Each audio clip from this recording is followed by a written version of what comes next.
This is the Unregistered podcast, and I'm Thaddeus Russell. This is a show about ideas, people, and behaviors that are considered inappropriate, out of bounds, or beyond the pale.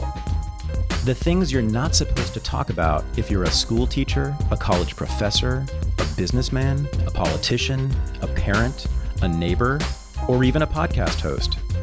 These are the things you're not supposed to say or even think if you're a good liberal, a good conservative, or a good citizen. Each week, I'll interview a person who has something bad to say. They might be a journalist or a professor.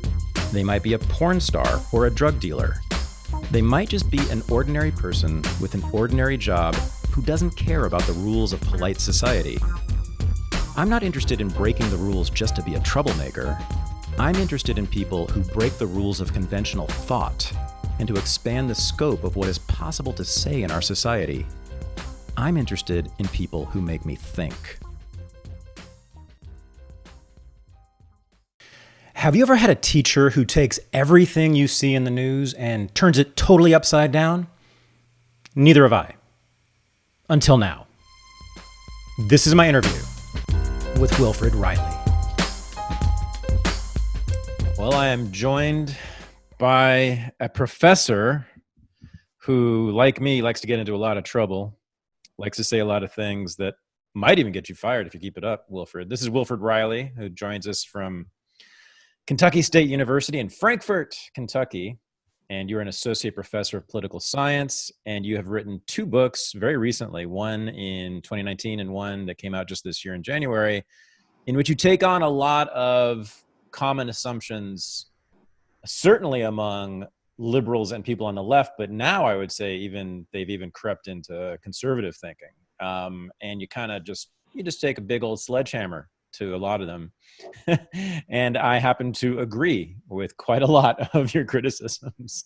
So because of that, I want to try to be as intellectually rigorous and principled and honest in this conversation. And I might play devil's advocate here and there, because I certainly agree with the majority of your critiques of what is now sort of common liberal left discourse and claims. There might be some things that I would differ with you on in terms of emphasis and maybe solutions, but I do think your critiques are pretty spot on, and I think they're really necessary, and I wish they had about 100 times more of a voice in our media. So let's go through them. So you made your name. You got your PhD in 2015, so you're pretty new in this world, and you came up with this book in 2019 on hate crimes, and in which you did a data analysis. You went and studied several hundred hate crimes. How many was it? Yeah, well, hate crime allegations, I should say. Allegations of hate crimes. Yeah, hate crime hoaxes, frankly, is what we said in the book, although that is, I'm more than willing to unpack that definition. I mean, that would include situations where, in addition to the victim making something up, you saw the media sensationalize a story, but nothing happened at all, in fact. And there's some, frankly, hilarious cases in that grouping. But yeah, the title of my first book is Hate Crime Hoax. And obviously, as an author, you don't write the titles of books. Publishers like aggressive, bright red capitals, which we literally have on the front of that one. Mm-hmm. But what inspired me to write that book was that years ago in Chicago, I mean, we had a series of these fairly disturbing, what looked like terrible hate incidents. This is within, I'd say, a year and a half. So I take the Chicago Tribune, and we kept reading about these. The first one, I believe, was the burning of Velvet Ultra Lounge. Mm-hmm. This is a nightclub, sort of, hipster, youth-friendly. As I recall, I've been there to dance with a girlfriend that loved the place. And the bar was burnt to the ground, and these terrible gay slurs, which I'm not going to go into in depth. It was more than, 3 little letters, were written throughout the place. And the assumption was because the bar had a large gay clientele, popular gay nights, it had been burnt by a homophobe. And that was the first one. Around that same time, right up the road in Wisconsin, Parkside, I mean, if you're familiar with the Chicago suburbs, I mean, Madison, Wisconsin, and all that sort of thing. And certainly, as you get down into the southern Wisconsin cities, I mean, that's not far from the Chicago metro area at all. Mm-hmm. Wisconsin Parkside, which is a very pleasant place where I once applied for an academic job, there were a series of things where nooses were found throughout the campus. Unbelievable stuff. I mean, lists were posted around campus with the names of all the Black students in certain dormitories on them, threatening them with violence. So that, again, was very widely covered in the area. There was the University of Chicago incident where a student named Derek Cockeline claimed that an entire right-wing hacker group, which he called the U Chicago Electronic Army, had taken over, as I recall, his Facebook and his LinkedIn and had threatened him at one point with rape. Just, again, ugly stuff. Wow. This kid made the front page of the Trib. I think he made the Journal, too, because it was so weird. These elite college students. This is when doxing and spoofing and a lot of that hacker boy crap was really starting to take off, 2012, 2013. So all these incidents were, I think it's fair to say, front page stories in the area. And I followed them in the press because I found them disgusting. And they all collapsed. Every single one of them. It turned out that the Velvet Ultra Lounge case involved a guy who was substantially in debt. I don't know to who, but in Chicago, that can be pretty risky. Yeah. And he set his own business on fire and collected a six-figure insurance payout. That's what happened. Not even a risk of, libel or whatnot there. This all came out during what became an ugly, very public case that remained in the papers. Derek Cockeline turned out just to have, he appeared not to know a lot about IP tracing for someone that was interested in hacking. Not using Tor on his own computer, he logged into his pages and posted this stuff, or he went to an alternate Facebook page and posted on his page or something like that. The FBI got involved, took them about a day to crack the case. So we're not talking about a whiz using VPNs and so on here. Right. Wisconsin Parkside, a Black student activist, turned out to have put up all the threats and probably all of the nooses. There is some question there. Again, when serious police got involved, they were able to determine this because every one of the students' names was spelled wrong except for hers. So they were able to triangulate and go to the person that was probably responsible within days. So I looked at this, and I mean, these had been major stories at the regional, if not national level, and every one of the three that had gotten to the Trib fell apart. And I thought back to Tawana Brawley and Duke Lacrosse and some of those things you notice as sort of an up middle class newspaper reading person, and wondered how common this was. Mm-hmm. And when I had some time, I had a summer off with no classes. I actually sat down and just really, really dug into this. I mean, basically the methodology for the book is that I look at the number of hate crimes that were reported at the level of a regional or national media story within a window of time. And then I look at how many of those collapsed, essentially. Mm-hmm. And that's a substantial percentage that I'll give as a hard estimate. But then I became focused on the idea of hoaxes in particular. So I searched terms like hate crime hoax, hate crime collapse, false hate crime allegation. And through the combination of those two processes, I put together a data set that's currently over 600 cases and over 1,000 hoaxes, individual incidents of hoax, concentrated within what at the point I put it together would have been the past 5 or 6 years. So that's the basis of the book, Hate Crime Hoax. And I always say two things when I talk about this book in any serious forum. One is that no one denies, as with sexual assault allegations, right? No one denies that the majority of low-level hate violence, someone claims they were beaten outside a cowboy bar at closing time or a tough African-American club. Nobody really is likely to believe that's not factual. But if you look at the most high-profile media-reported hate incident allegations in recent years, a very large percentage of them, I would more than speculate over half, have turned out to be falsified. You're talking about Jussie Smollett, one of the most ridiculous public national stories that's been inflicted on discourse in a while. You're talking about Covington Catholic, if you want to promote that from incident to crime, where the claim was that this group of prep school athletes had surrounded a Native American Indian elder. They'd literally threatened to take his sacred rain drum.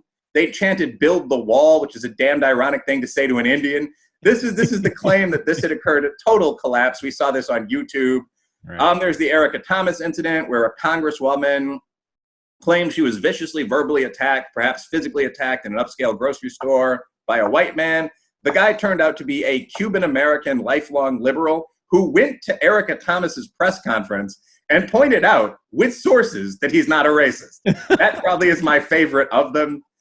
We saw what looked like the horrific dreadlock cutting case in Washington, D.C. Young woman said she was held down, had her hair slashed away. Mm-hmm. People became suspicious because she still had hair. I won't name her. She's a minor, but it turned out that was a lie. Mhm. And just going back through this, Drake University, Goucher College, Wisconsin Parkside with the nooses, Kean College with the death threats, Grand Rapids, where a young black woman, pre-high school, alleged she was literally urinated on by white bigots. Almost all of these collapsed. So the book includes more than 100 of them, and it includes a citation to the list. The data's there.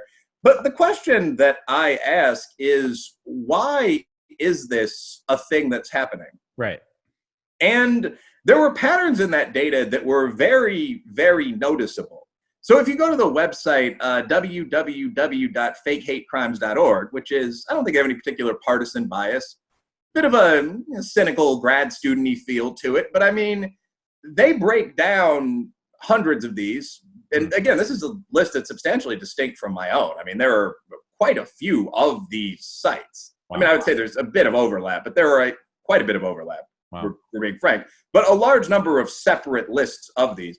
But at any rate, as part of my book, I calculated the percentage of cases on their first 10 pages, the major cases, that were concentrated on a college, university, or senior high school campus. Right. And it was well over a third, as I recall. Yep. So that's one of the things I talk about in the book. One, why are people doing this generally? But two, since most of the cases you actually see from working class areas are real, why are so many of these fictional cases concentrated in academia, which is surely one of the wokest, most tolerant places ever to exist? Physically safest places in the society is a college campus. Absolutely. For everyone.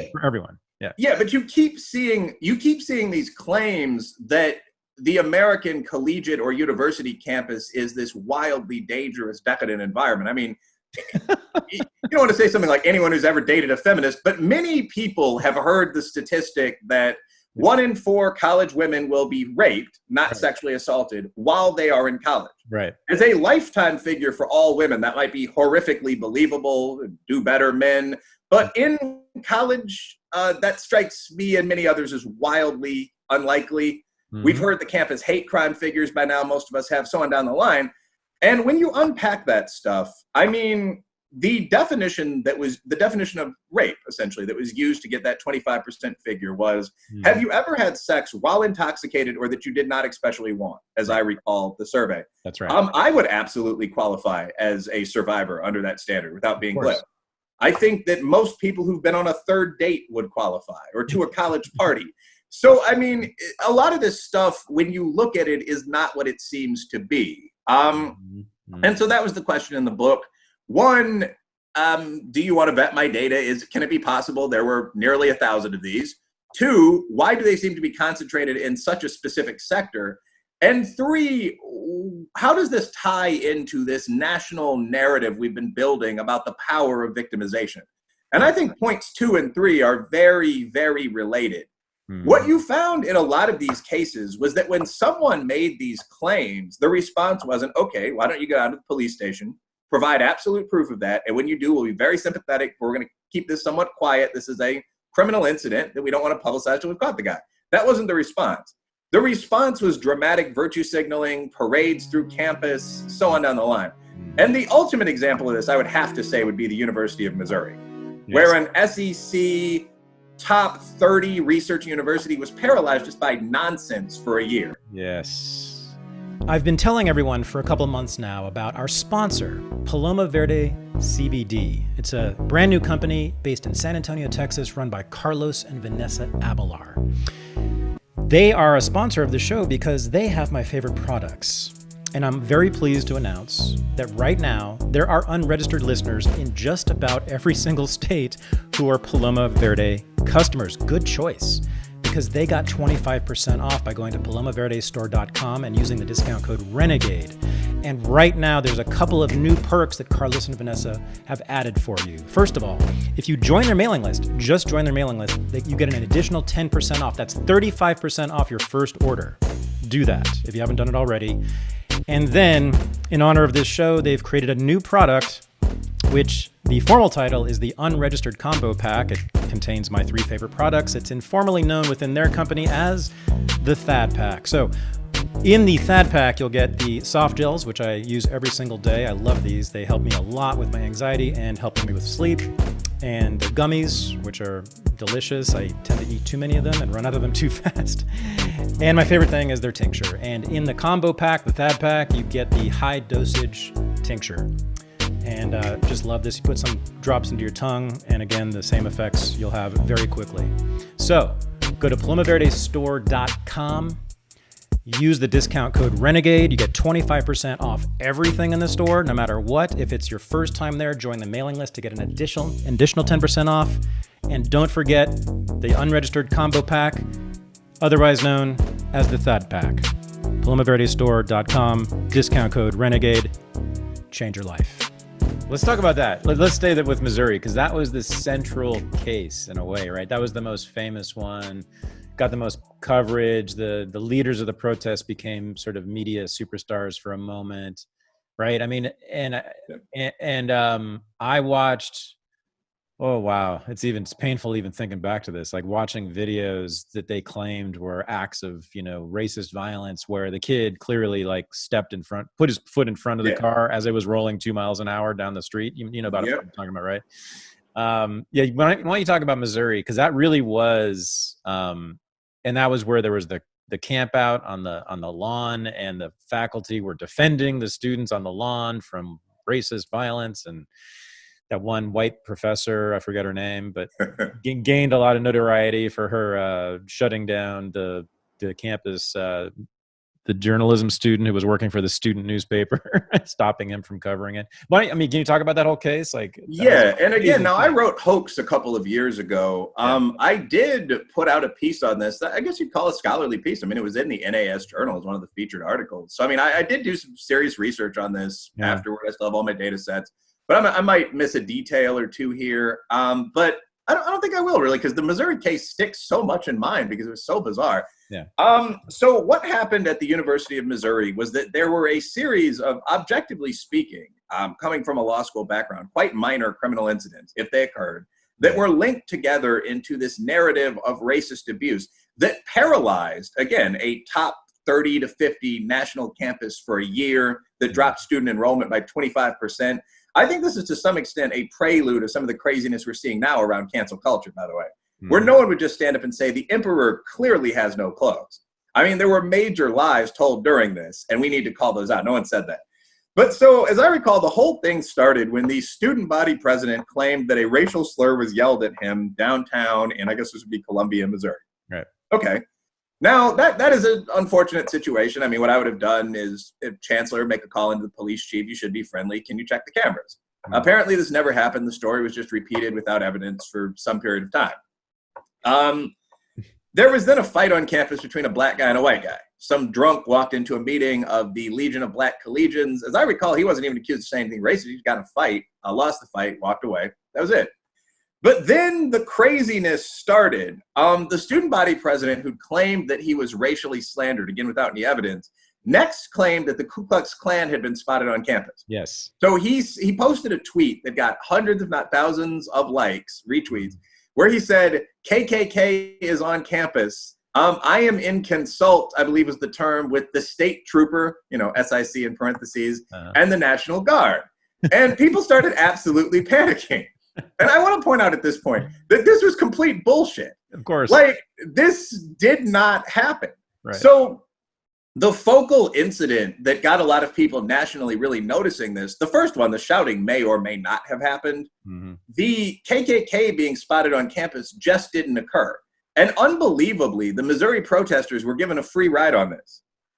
The saga continued after this was revealed not to be true.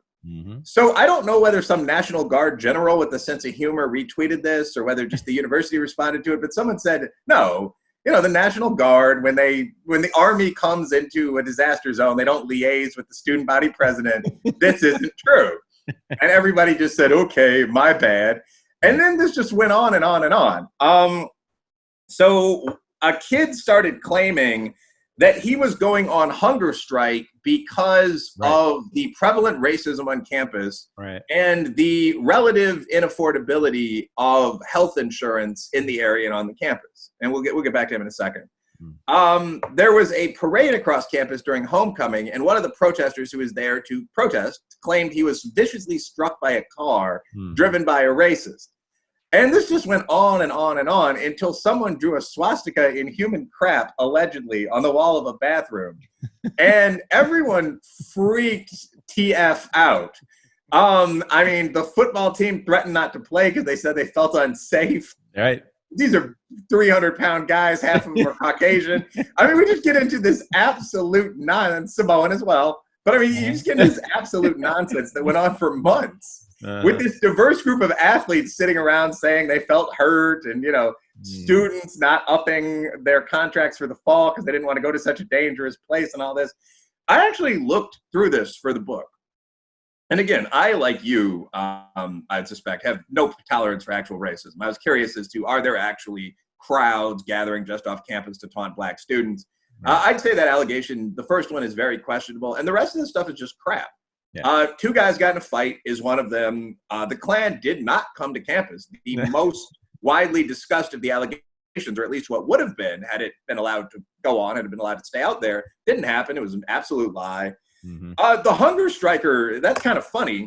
It turned out this guy is a very successful African-American kid, as many of us are. His father was some kind of executive with one of the nation's largest railroads. Yeah. He's worth $20 million minimum. That, or he earned $20 million that year. I forget. Lived in a multi-million-dollar house. The thing with the house that was kind of funny when I went on Zillow is that it would have been a big house anywhere. It was valued at $3 or $4 million.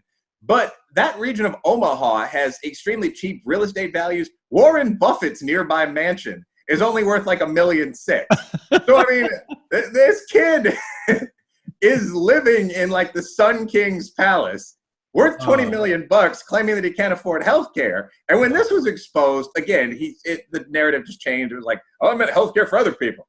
And that was just slid under the rug. The protester who claimed he was hit by a car, jumped in front of a car, was bumped at 2 miles an hour. And the poop swastika thing, one of the things for hoax is that I tried to find evidence of it and couldn't. And it looks like a couple other people had tried this before. National Review and one of the mainstream center-right sources, I forget which one, but at least 2 or 3 other quite serious reporters had called in and asked, I mean, do you have an image of this? And I will say, interest of total honesty, the janitor and first officer on the scene did say they observed something on the wall with feces beneath it. Some kind of symbol, might have been a swastika. It's probably hard to write cleanly in crap. You also don't know whether at that point a swastika is what people were looking for, but there's one report that says, okay, we saw something. And from that point forward, there's never been an image, there's never been a picture, there's never been any observation of the poopstica, whatever, at all. And I have my suspicions. I mean, like, I don't spend a lot of time arguing with jackasses on the internet, but I mean, I'm aware that Reddit exists. I'm aware that 4chan exists. If you Google the widely circulated image of the poopstica from the protester pages, it's something that was ripped directly off like r/jackass or one of those like script kiddies arguing online pages on Reddit and Chan. It's obviously a fake image. Anyway, wow. So by the end of all this, there had been no evidence of anything. There was no evidence of the initial argument. The fight, which may or may not have been racial, had been resolved in favor of the black guys. The Klan hadn't been on campus. The hunger striker was worth $20 million. No one was hit by a car, and there are no pictures of the poop swastika. But what was amazing to me about this, and again, this ties into what we're seeing today, is that in the absence of any evidence of any kind, the virtue signaling did not stop. People kept saying things like, we understand the pain our students are experiencing. And as the campus declined in student population and as professors were chasing away local reporters and so on, the narrative just never changed. It was, these kids are abused, we don't know what it's like to be black, so on.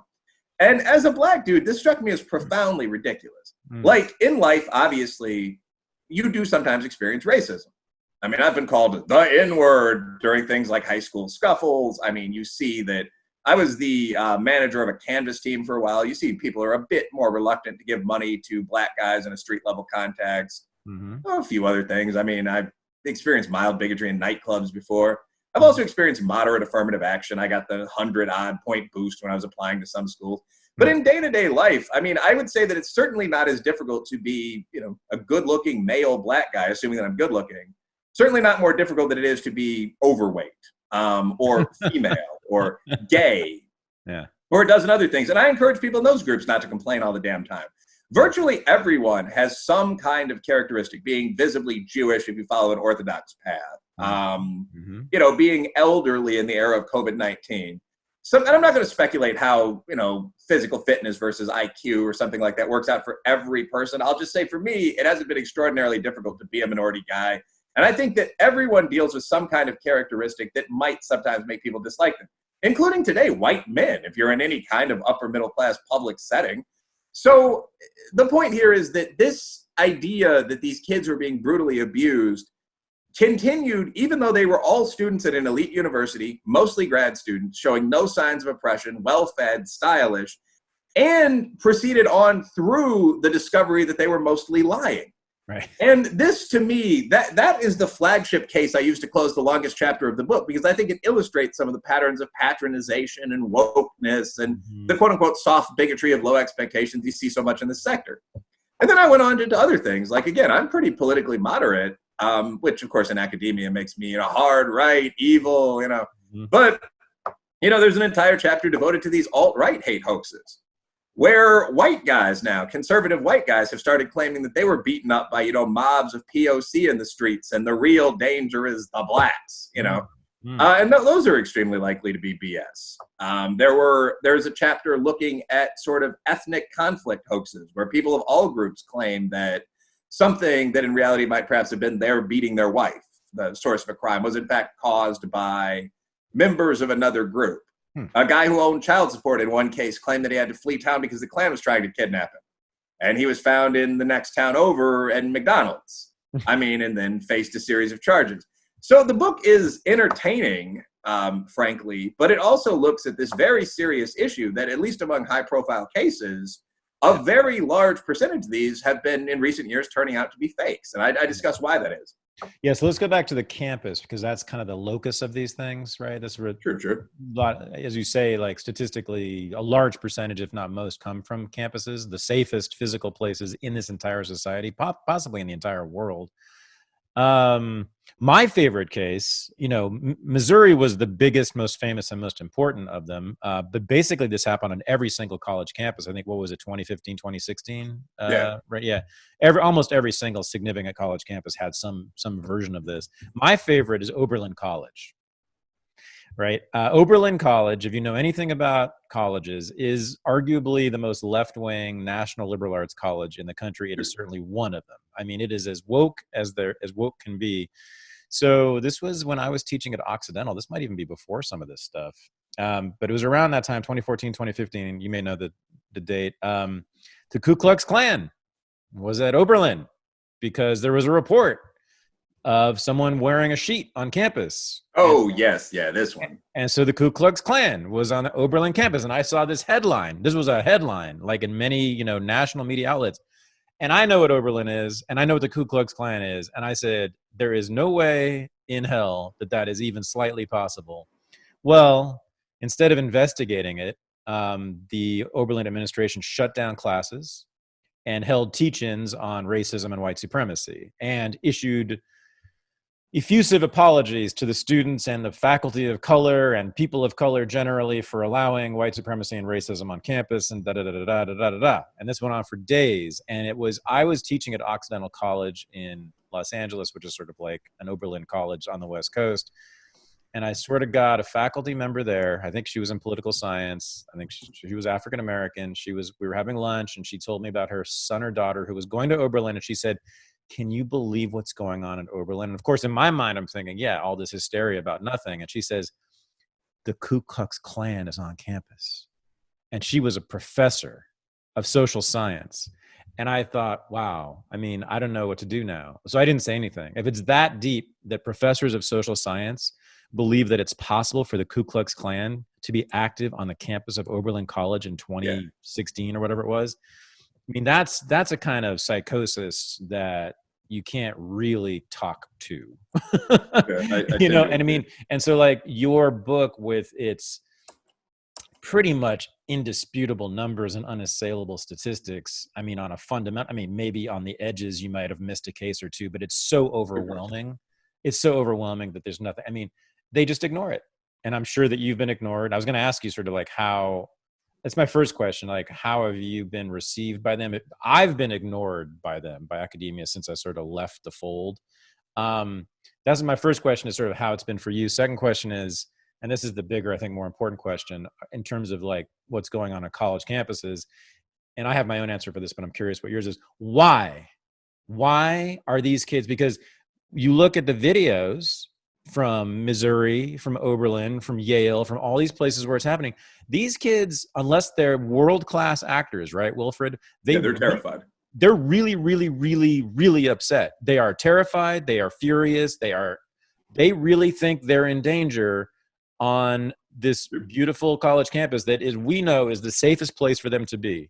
Yep. So you want to talk about, you pick whichever you want to talk about first. Let's talk about it. Let's go through all those. I mean, so first of all, by the way, now the Oberlin thing, as I recall, turned out to be a hoax. I'm sorry. Yeah. So I'm sorry. Let me finish that story. Yeah. So it turns out, this is the funniest thing about the Oberlin story. Turns out it was a girl who had a one-night stand or something with a friend and was embarrassed by it. And the next morning she put a sheet over her head as she was walking out of his dorm room so that she wouldn't be seen. That was the Ku Klux Klan. Sorry. Well, didn't this happen a couple times? I mean, I just pulled up ResearchGate, and it looks like another time a diverse group of kids wore sheets and posed as the Klan to terrify the campus. Oh, really? And then went back home. Yeah, let's see this story here. I don't want to exaggerate. So, yeah, Oberlin KKK, Oberlin hate crimes. So first of all, there are like 4 or 5 results. Okay, 2013 Oberlin hate crimes were hoaxes. The month-long string of hate crimes that prompted a federal investigation and culminated in Oberlin College canceling classes for a day was a hoax orchestrated by students who have since been removed from campus. After police suggested in March that a person spotted in Ku Klux Klan robes around the campus African Heritage Center may just have been someone wrapped in a blanket, someone speculated that these incidents were hoaxes. This time, this probably is a different incident. Yeah. But they caught 2 guys, and I think there'd been a group of guys involved, not all of whom were white, and they'd done it just to see sort of social justice warriors freak out. None of them were in the Klan. I think you would have to put that in the hoax category. Oh, By the way, pulling up that story, I also found this one. Let's see here. College students KKK sighting at Bowling Green State was just lab equipment. Right. So, I mean, like in a well-maintained lab, you're generally going to sheet the equipment before you go home at night. So they had put a white sheet over the Bunsen burners and the like in one of these laboratories.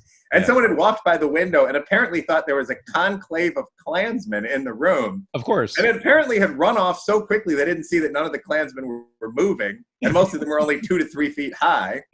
So they called the police that came in and said, no, this is a bunch of Erlenmeyer flasks and so on. But not before the local paper had gotten a hold of the story.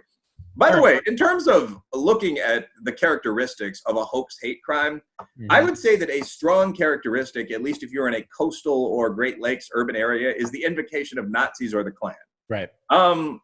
There certainly is an obnoxious hard internet left or internet right. If you go through the Pepe and Groyper images, if you look at some of the stuff, like if you saw a Kekistani flag painted on the wall of some kind of student center, you might say, okay, that's actually a guy who's probably an alt-right troll, perhaps a sense of humor, but some ideas we really don't want on the campus, that's probably real.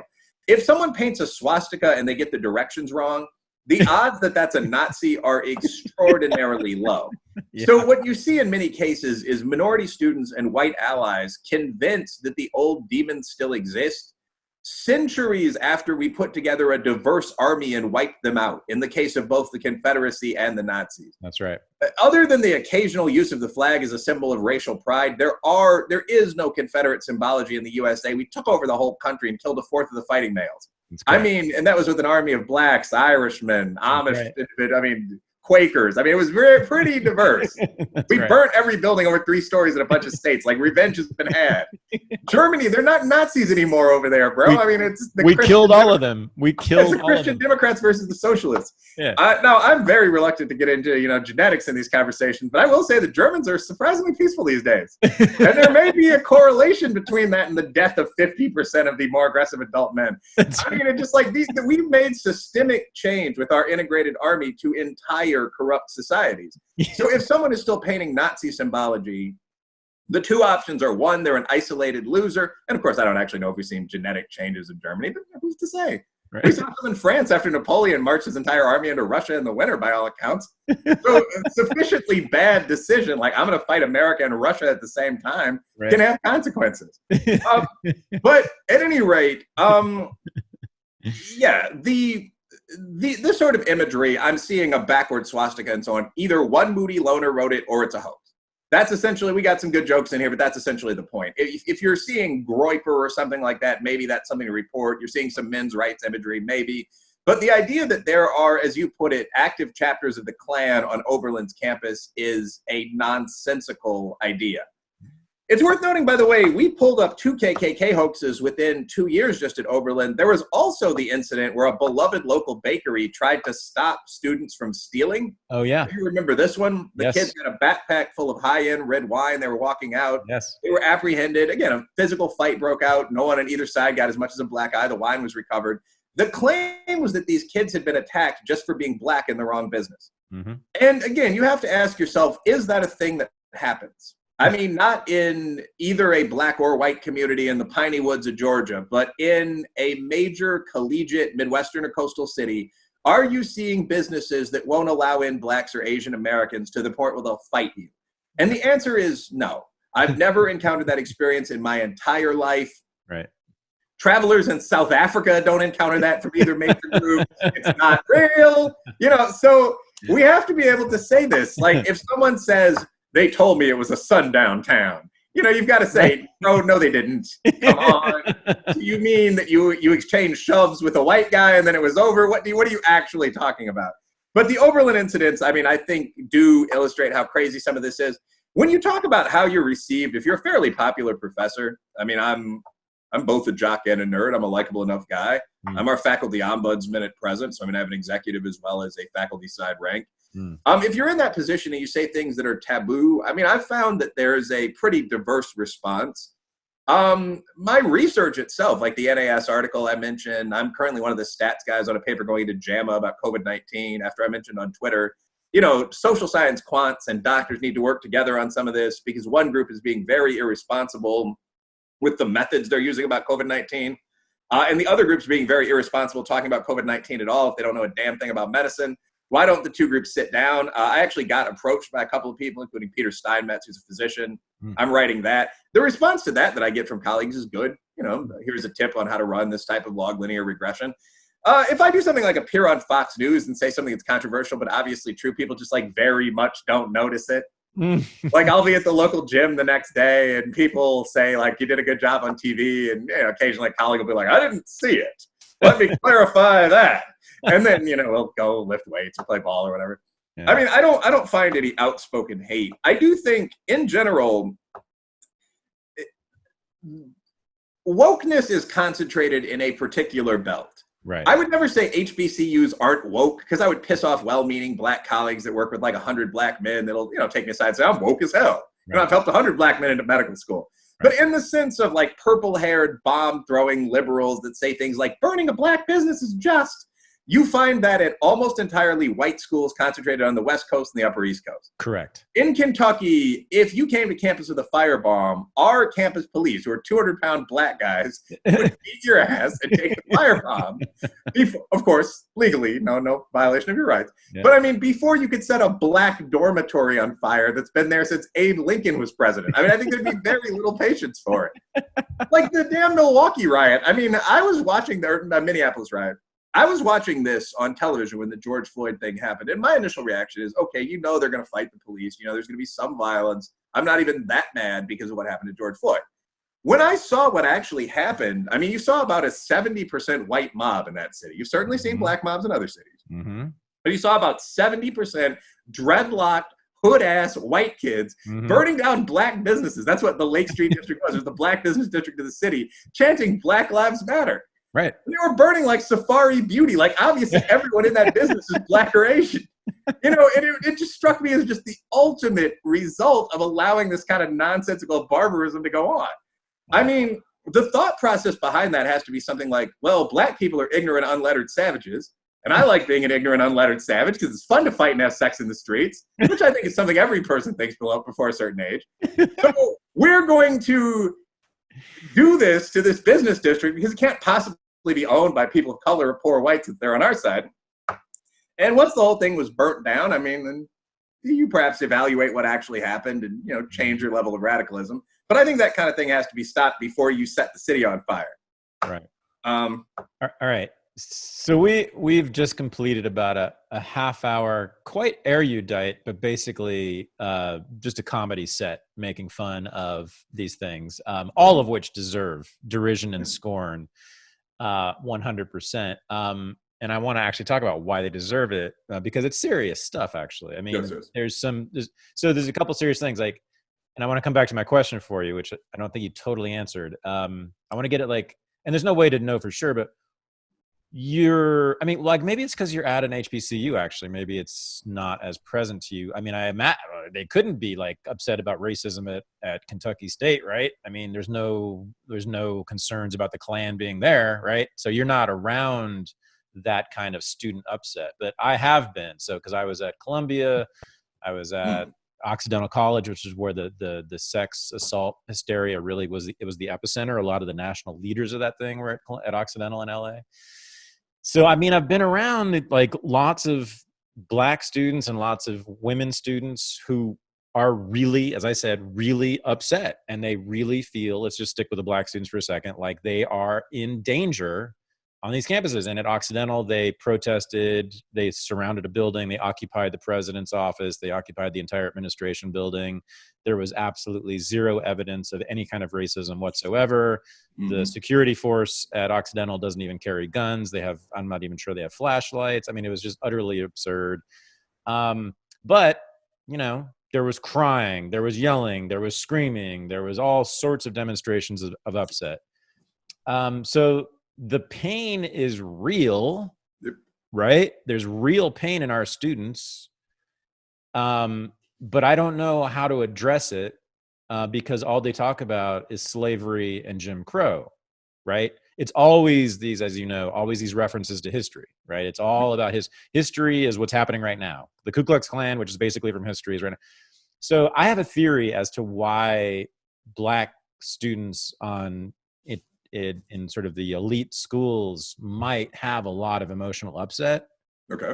Right. That might lead to something like that. But this is really dramatic stuff. There's like really dramatic stuff going on inside of them.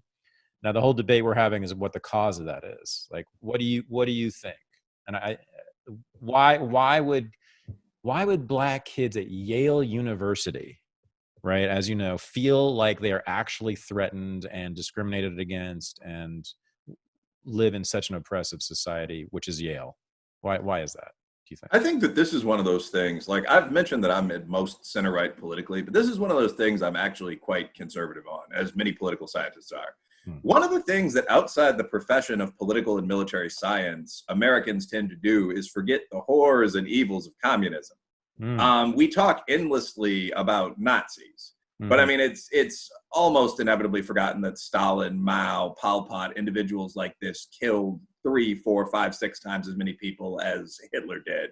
There's nothing charming or original about socialist ideas beyond the level of just redistribution as taxes, which, by the way, I support. I don't favor privatizing the fire department or any of that sort of nonsense. But I mean, I think that, so this is something where I'm not at all conspiratorial, but where I really think that people with bad ideas are intentionally promoting those ideas throughout society.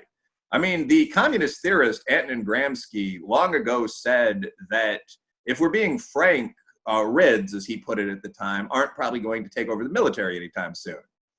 This isn't going to be the group that dominates sport or agriculture or, investment-based business. So you could go on down the line.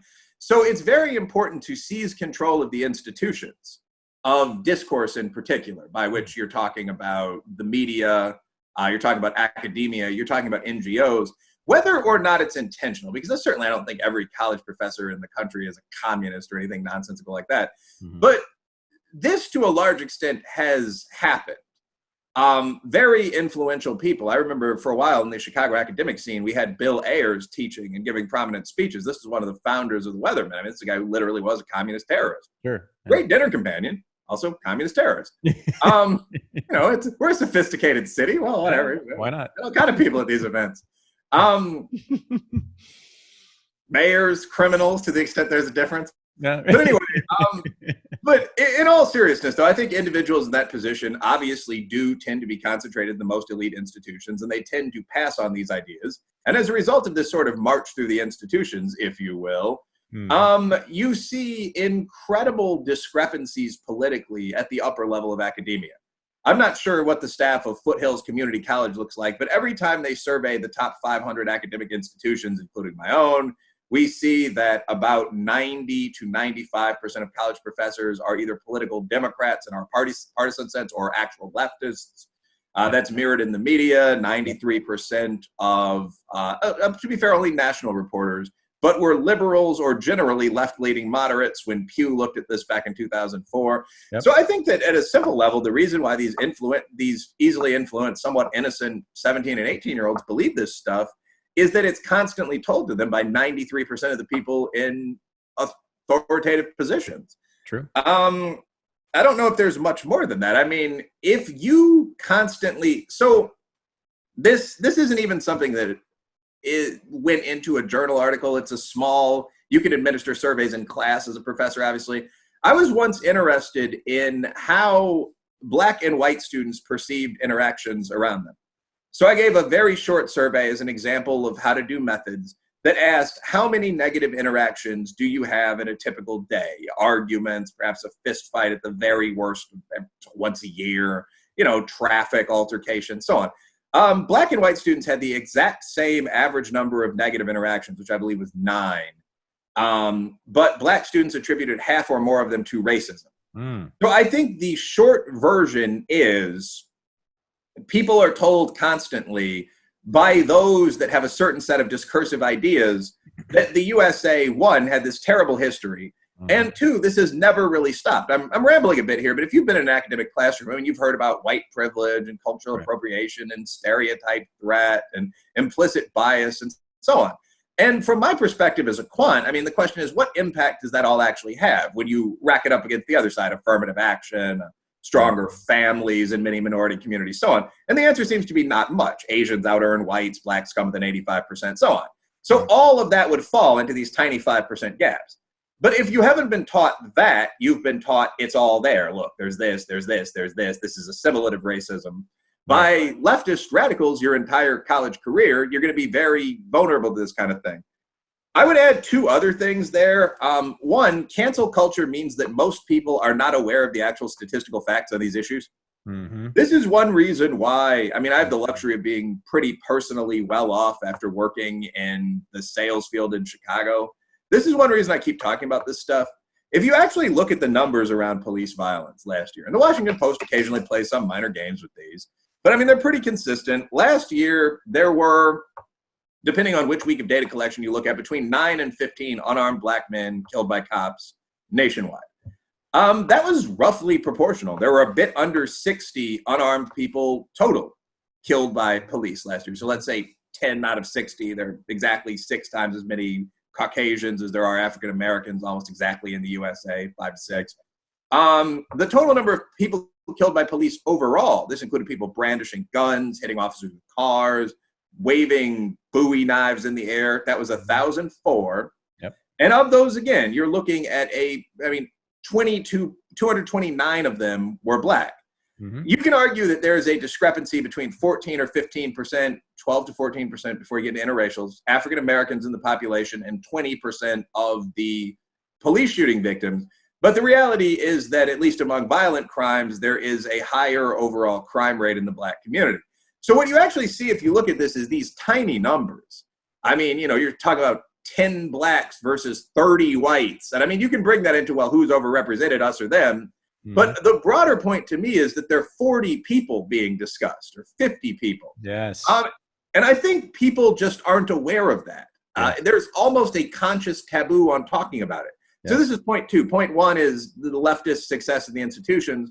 Point two, though, and point two has nothing to do with personal partisan affiliation or anything. It's just a fact. It's taboo to talk about things that would totally reduce these tensions. There are no epidemics. I actually have 2 chapters about this in my book, Taboo. One is there is no epidemic of black people being killed by police. Right. Perhaps I'd be a bit more sensitive with that title if I had to write it again, but I think it's just a fact. Yeah, it is. 50 people, and that's not all black. Right. There are 340 million Americans. If you look at any actual resource use data pool, that's before you get into undocumented residents and so on. Right. So that's it. There were 89 people killed by bees, wasps, and hornets last year. Yeah. So your odds of being killed by a police officer, black or working class white or whatever else, if you're just going to the bank, are lower than your odds of being killed by a bug. That's the real context in which this occurs. So that's one chapter. Another chapter looks at interracial crime and says more broadly this is true. Because I had both black and white friends over the past couple of years becoming absolutely terrified of one another. And it's kind of funny because I was born on the south side of Chicago. I lived in the pre-gentrification north side, and then I lived on the east side of Aurora, which is an Illinois city of about 400,000 people. And my Kentucky buddies, when I described that, asked essentially, weren't you terrified all the time? Weren't there black or Italian guys just driving by, shooting up buildings with Tommy guns? And you have to explain to them, like, no, what twice the crime rate means is that you'll be mugged twice in your life, not once. I mean, that's how that breaks down. By a dog. But then when I got to Kentucky, my Chicago buddies were saying, they talk about blacks, but them poor whites, man, that's the crime rate, meth and suicides. And they're not even necessarily wrong. But now I have to explain to them, like, okay, well, this is what 2x the suicide rate means. I mean, I've never lived in an area, and I don't spend a lot of time going to housing projects at 3 a.m. in a suit made of money. But I've never lived in an area where in a normal working class community of whatever ethnic group, you're going to experience a significant threat of violence. I think that's absolutely standard. Right. If you have a grad student apartment in Chinatown, you're not going to be robbed as the one, Guaylo Fan in the area. These are exaggerated false narratives. Point is, I talk about this for a chapter and actually unpack the numbers on interracial crime. I take the raw tables in the BJS report, break them down. Yep. Last year, the percent of crime against whites committed by blacks, 15.3%. Black people, again, make about 14% of the population. That's it. Yep. What the entire hard right is talking about is a 1.3% difference. Boom. Whites did even better. Good job. I mean, I think this is a situation where both groups are doing what they should be doing. Whites made up 11% of the crime against blacks, of course, we're a smaller community, a bit less money. That's it. Right. That's the entire narrative on interracial crime. That's the race war. That's the race war that we're supposedly in. Yeah. Each group attacks the other 10% of the time. I mean, that's it. Yeah. So when you actually look at this stuff, and there's no reason this logically shouldn't be true. Like, you can say black people have a slightly but definitely higher crime rate. Statistically, it can be twice the white crime rate some years. Okay. That's a fact. We need to work on that in the black community, just like the white community needs to work on hard drug use. Okay. But that doesn't in practice mean that this smaller community with its own issues is raging outside its borders and killing white people. It's not a thing that's happening. There aren't white people driving into the hood and killing black people either. Think about that. That's right. And this is true for most of these goofball narratives. When you look at things that are covered heavily in the media, like plane crashes, child kidnapping, think about the difficulty of, as a working income male of any race, walking into a neighborhood of strangers, going to a public park in America with our gun issue, what it is right now, grabbing a kid and walking away. What do you think would happen to you if you tried to do this? I mean, it's very rarely are these questions asked. But the underlying quite serious point here is I think people are unaware of these statistics. That's point two. Okay. And point three, very quickly, I think what we're seeing to some extent is a positive result of minority success in the USA. This is something that I wish would go away as a positive result. But we are in a situation where our curriculum, because the great ethnic groups were nearly at war 3 or 4 generations ago, discusses race very intensively. We spend far more time, you could argue whether appropriately or not, I actually do think appropriately, but on Martin Luther King than on the Wright brothers or Alexander Hamilton or massive chunks of American history. So all kids are aware of this stuff. And they're aware of membership in groups where they are supposed to feel oppressed, but nothing bad has actually happened to many of them. Right. I mean, again, I mentioned African Americans now earn something like 85% of what whites do. Asians beat the white mark by 9 or 10 points. These are well-adjusted middle-class children going to Yale. Yes. Whether you're making 90 or 110% of the white average, you're making a standard $80,000 to $100,000 a year in terms of your parents. It is very unlikely you've ever been beaten by a white mob or indeed a black one. Yeah. So if you're fed this race narrative your entire life, but you come from a successful, happy family and your mom's a dentist, I find that people often shove the tiny incidents in their own life into a narrative alongside the larger serious things that happened to Dr. King or Rosa Parks. Right. And that's how you get people saying, a sentence I often hear when I debate woke students, if we're getting ready to work out of the gym or something, is like, the other day, a white lady looked at me angrily in traffic, and I know that Malcolm X was assassinated. And it's sort of, I mean, at a certain level, we have to start saying, well, one of those things isn't like the others. Right. Like, I understand that you have been taught this narrative of conflict and that bad things have happened in the past. Mm-hmm. And when minor bad things happen to you, it might be tempting to put them into that narrative. Mm-hmm. But it's worth asking, are those worse things than happen to, say, your Jewish buddy on a daily basis? And when you phrase the question that way, almost everyone says, no, now I understand. But the question is rarely phrased that way. Right. If I were a white academic, I would probably hesitate to phrase it that way because I might get fired. Yeah. Although I think in practice, that's fairly unlikely. Okay. Yeah, I agree with everything you've just said. I think there might be something else going on here. I am very hesitant to speak on behalf of other people. I've never been black. I've never been a black student in a college campus, but I do know how they are treated by colleges. I know how they are thought of by colleges, by administrators, by faculty, by other students. So I think I don't know, my guess is that all of the upset or a lot of the upset among black college students, and there is clearly a whole lot of it, I would say it's got to be a solid majority of black students feel oppressed, right? It seems that way. I would agree, yeah. Right, yeah, and they feel like they've suffered racism at these institutions, has to do with affirmative action. My theory on this is that affirmative action says we are going to get as many black faces, maybe brown, but mostly black faces as we can. And the stated reason for this, as you know, this is actually explicit policy for many colleges and universities, is that it enhances the education for all of the students. It enhances the education for the white students to have black students near them, to have black students. This has been stated, as you know, right? These are in diversity and inclusion statements in many, many, many elite colleges and universities. Okay, so you're not stupid. You're a black kid. You've been brought in. Your SAT was, a couple hundred points lower than everybody else around you. You probably might figure that out, but you certainly know that you've got some advantage in the admissions process. And here you are, and you know that you are there on some level. You have to know, many of them have to know that they're there for that purpose.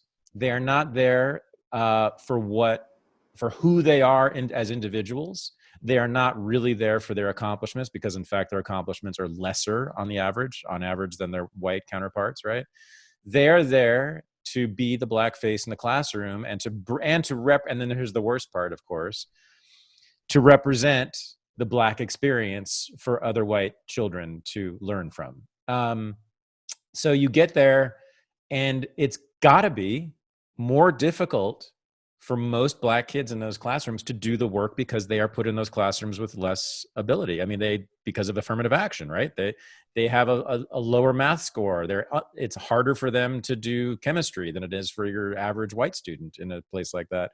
So I would imagine that they're faced with this very difficult task of like being a Harvard student when they really shouldn't be a Harvard student, right?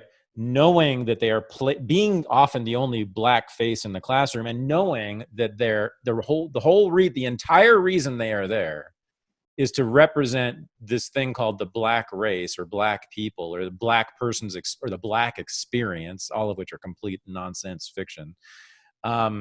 I could imagine, and then on top of that, getting patronized constantly. Yeah, that's big. And this is what I've seen. I've been in these places for 25 years, and I've seen it almost every single goddamn day, which is that black students and faculty get treated essentially like children, which is that they never get challenged. So if you're black and you say the sky is red, there will be a very long conversation about the possibilities of the sky being red. I've never, outside of my own classrooms, I've never, I don't think once, heard a black person, faculty or student, be actually challenged about their own ideas that they've stated. And so that's got to sink in somewhere in the minds of these people who were in that situation. What an awful situation to be in. Somehow you managed to go through that and come out, with a very different, psychology. But I can imagine being put through that and not being fully aware of what's going on, but also on some level knowing what's going on and becoming completely crazy by it, made completely crazy by it. So I've got to think, and to me, affirmative action, racial liberalism, that kind of regime that's been instituted, that's been in place, dominant since World War II, right? Yeah. To me, is a form of racism because it essentially treats black people like children who need, and it centers white people as the problem and the solution, right? We are the cause and the solution. It's our racism that's the cause of the problem, and it's us getting over our racism that's the solution. So yeah, I can totally imagine as a black kid and a beneficiary or recipient of affirmative action at an elite school feeling awfully uncomfortable at the least, right? And so I can see, not to mention the fact that I'm 18 years old, and 18-year-olds just have all kinds of stuff going on. So all that together, does that make sense? That might cause me to, and you're right that this radical left generation that took over the academy has been teaching me nonstop about slavery and Jim Crow, and that's what America is. They haven't taught me much about the last 60 years, right? There's very little teaching about race in the last 60 years. It kind of stops in 1965, the narrative. So when I feel patronized in a classroom, or I feel like I am unjustly and in a racist way being put up as the symbol of black people and the black experience, their reference point isn't that critique, yours and mine. The only reference points they have are Martin Luther King and John Lewis getting hit over the head on the bridge, right? Or some slave getting whipped by an overseer, right? So that they go immediately back to history to describe their very own experience not with racist crackers in the KKK, but with a bunch of racial liberals who run those places. Make sense? Yeah, I think there's a whole lot there. I mean, so first of all, I would say a lot of this is contextual, and I'm going to address the main points. A lot of this is contextual. I mean, I certainly don't feel black students have any less ability than any other group of students when it comes to something like genetic potential or interest area. No, I'm not saying you do. I think neither of us is a racist. I'm very confident of that in most of my conversation. Right, but someone who's placed in a chemistry course whose math SATs are 200 lower will have a harder time. Yeah, less aptitude. I'm not whatever the term for crystallized intelligence performance in the classroom. That's just a technical point. I think, frankly, that if you gave the same academic and athletic training almost by force to everyone, you would see relatively small group gaps in society. This is something I'm interested in because I expect to be in a significant leadership role at some point. And I have very strong ideas about how I would run a charter school for African-American boys or young working class white ones or whatever. Like, your third chess match of the day is over. Now go to the dojo. We know how to train people. The problem is that, especially for young men, our schools do the opposite. So I don't think that this is unless you're talking about something like single motherhood effects. I don't think, and even those are alterable. I don't think it's a potential issue. I think it's the issue of all the BS that's actually been communicated in a lot of these schools. Where if you take black kids that are already from a working class family and a working class school, you're going to have to work a little harder to get that information in there, lower starting base. And if you do the exact opposite and you talk about, today we're going to draw a picture of a lynching, you're going to get kids that are absolutely not ready for elite college. So that's just a discussion of terminology. Right. I also will note that now you're seeing people from, the great West African societies like Nigeria and Ghana, which used to be Ashanti fighting the British on their warships, coming here, whose opinion is kind of what the Chinese's opinion is. Like, you Westerners beat us last time, but we've been civilized for 1,000 years. We're going to smoke all of you. And they perform at least on par with what you might call Anglo whites, as you would expect, as do Easterners. So this is going to be a problem going forward. What do you mean? I wonder if it's impolite to say Easterners. I've heard it's impolite to say Orientals. Who cares? This is not the point of this conversation. I obviously don't dislike Asians or blacks or whatever.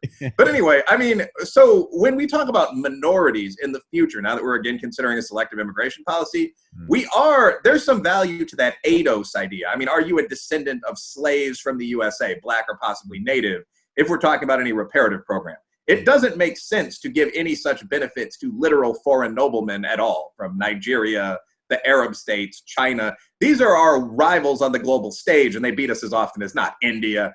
I mean, that you can come here certainly as an honored guest as we go to your country, but there is no reason to pretend that we have a historical burden of guilt toward the priestly caste in India. That is absurd. Right. But at any rate, with those 2 points made, I agree with your basic argument, which is that I think that wokeness, to a large extent, I'll be actually more broad than you are. I think wokeness is a result of undiscussed affirmative action. Yeah. I don't think most people, I think that's essentially what you're saying as well. I don't think most people even conduct that analysis that you went into, where they talk about SAT with a couple of their classmates and they understand that they're there as the blackface. I think that most people who are young and arrogant, as I was quite a good student and, for that matter, not a terrible athlete, come in and they think, I'm going to beat these guys. I'm a competitor. You know, I got an 1100 and I was the quarterback. And I think that's where it stops. I don't think most people, most young men don't sit down with their buddies and compare test scores, even in a good school, more than once at least. So I think that what you have is a very simple pattern where people come into school and throughout their lives, they have considered themselves to be fairly solid performers. And the thing is, they were. If you look at an Ivy League school, the black cohort, more than half of the guys were varsity athletes, SAT scores over 1,100, solid kids. These would be the dominant students at Western Michigan or Louisville or a very good top second tier school. You know, I mean, we at the HBCUs like K-State would be glad to take a bunch of that cohort. I don't know if they'd be the absolute elite students in our school, but they do very well. They'd get out in 4 years. Right. Okay. So that's the situation. If you are someone at that B+ level of qualifications and you come into a situation where you find yourself performing behind almost everybody else, there are two options. And you actually explored the first a little bit. You can say, maybe I'm just not qualified. I was brought here behind the curve to, you know, diversify the classroom a little bit. But the other is simply to conclude, this is racist. They don't like me. I've gotten A's my entire life, and now I'm getting, even with what I know about grade inflation, I'm getting C+, I'm getting B-. I know what that means at Yale. You're essentially failing me. Is it because I'm black? And I have heard, my family is not a poor one, and I have heard multiple young guns that know one or more of my relatives ask this question. Is it racism? Why are they doing this to me? I came out of one of the best magnet schools in Chicago. I got a 1200. Now I'm last in my class. Can there be no one below me? And the answer is there very well might not be. If you're going to Cornell or Princeton and the average SAT score is 1510 and you're at a 1220, you might very well just have finished last. Yeah. You're in the top 10% of test takers, probably, but 20% of test takers. But you are in the bottom 5% of test takers in that institution. Right. And without understanding that entire analysis, it's going to be very easy for you to say, I am a victim of racism, and to move to a racially radical position. So I think that wokeness, and in fact, our two arguments about how this happens kind of come together in the end. In my scenario, you're going to decide that what's needed is a near racial revolution in that institution. And in your scenario, you're going to decide that what is needed is for you to really provide that aggressive black perspective so you can stand out. And in either case, what you're going to do is focus a great deal on being black or being Hispanic, being a POC. And I think that that's why we spend so much time on these marginal racial issues. I mean, no one denies racism, but I think coming from a quant perspective, one of the things I would say is that all of the racism falls into the 5%, if that makes sense. If you combine Black and Asian incomes versus white incomes, add them up, divide by 2, you're going to see a gap between whites and POC. That's very crude. There are 100 ways to do this. But I mean, you're going to see a gap between whites and POC of 4 or 5% or whatever it is. Okay. That may well be due to racism, although in that case, I don't particularly think it is. But if you look at something like apartment rentals, 6% gap for blacks versus whites, there is racism. But all of the racism that you experience in your life falls into that 6% gap. that you can't just add up every incident of it and say, well, on top of what you've mentioned, this is additional racism more and more. No, that's all racism. Everything that you've experienced that's racist falls into that category and has an X% effect in your life, generally well under 10% from the studies I've seen. Right. And that's before you adjust for affirmative action and so on down the line.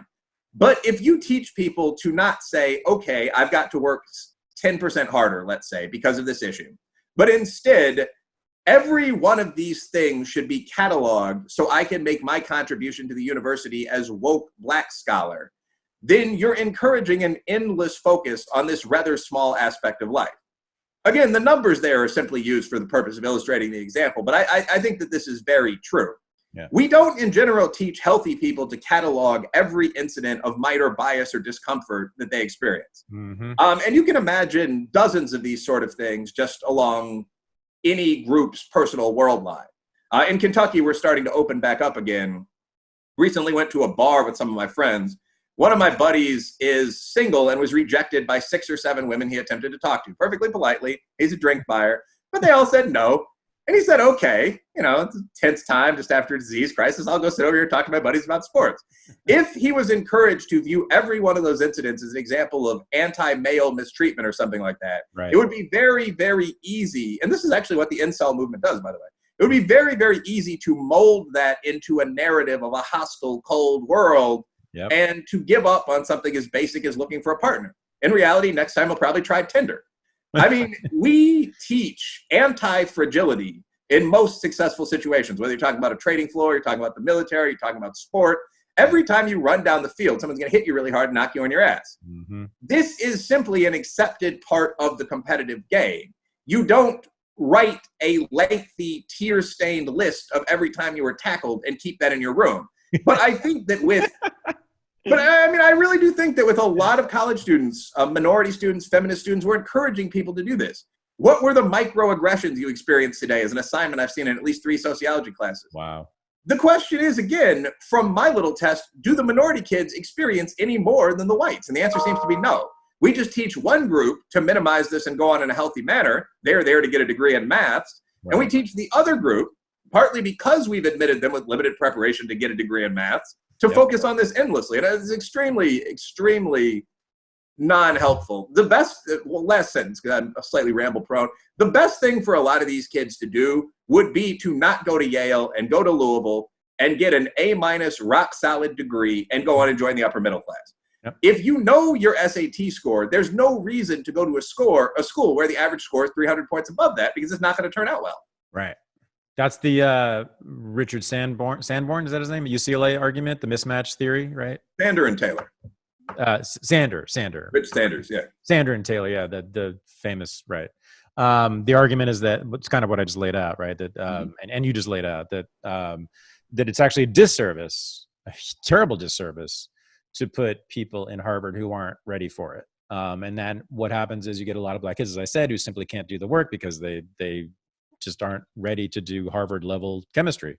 And he argues, as you're saying, that it would be better, and I think he has statistics to prove this, that they would be better off at a school that actually matches their credentials, their, right, their qualifications and their SAT scores and their GPA. A place like Louisville or someplace other than Yale. Yeah. Yeah, no, I'm actually pretty familiar, very briefly, I'm pretty familiar with Dr. Sander. I asked him to review Hoax. As I recall, he didn't have time for it. He gave some comments. He said the book was a good idea, needed to bone up the methods a little bit. I mean, it didn't change, nice guy. But I mean, as part of that, obviously, I read his book, least I could do. And it was extremely useful to me in understanding this topic. Yeah. The point that Sander and Taylor make is absolutely obvious. Ivy League schools are hyper-competitive shark tanks. I mean, anyone who's read 1L knows this. I went to law school. The old joke about people cutting out key cases from the law books is not a joke. Right. At U of I, fortunately, we escaped that kind of culture to some extent. And by this point, computers were a thing. We had Lexis, we had Westlaw. Right. But I mean, if you take people and you put them in that sort of environment and they are 300 points behind the curve, they are often going to be ridiculed behind their backs. They're going to be treated very badly. What is often going to happen, especially if they are athletes, as is often the case, is that the coach or a caring teacher in one of the secondary majors is going to guide them to something like Black studies, kinesiology, women's studies. Nothing inherently wrong with these things, but if you came into school and you want to be a doctor and you end up getting a degree in Black women's studies and becoming a revolutionary poet who runs a Starbucks, I don't think that your college career has been successful to the point that you can justify that price tag for Yale or for Harvard.